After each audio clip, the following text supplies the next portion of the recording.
તો સુરતમાં અલગ અલગ બે જગ્યાએ એસએમસી દ્વારા દરોડા પાડવામાં આવ્યા।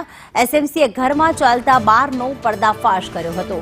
સુરત શહેર પોલીસ ઉમટી ઝડપાઈ। એસએમસીની રેડ પિતા પુત્ર ઘરમાં દારૂનો અડ્ડો ચલાવતા હતા, જેમાં ફ્રીજ, પાણી, સોડાની બોટલ, ચકનાની વ્યવસ્થા પણ કરી આપતા હતા।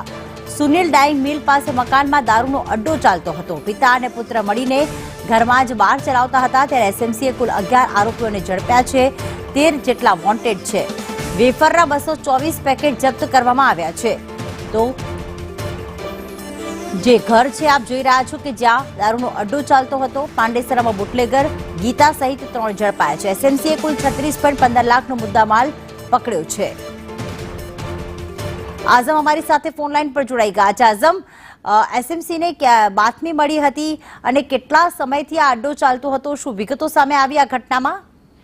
સ્ટેટ મોનિટરિંગ વિજિલન્સની જે ટીમ છે તેને પ્રથમ રેડ પાંડેસરા પોલીસ સ્ટેશનની હદ વિસ્તારમાં લિસ્ટેડ બુટલેગર ગીતાના મકાનમાં રેડ પાડી હતી અને 11 લાખના ઇંગ્લિશ દારૂ સહિત મોબાઈલ કબજે કર્યો હતો અને ગીતા સહિત 3ને ઝડપી પાડવામાં આવ્યા હતા અને જ્યારે 5ને વોન્ટેડ જાહેર કરવામાં આવ્યા છે।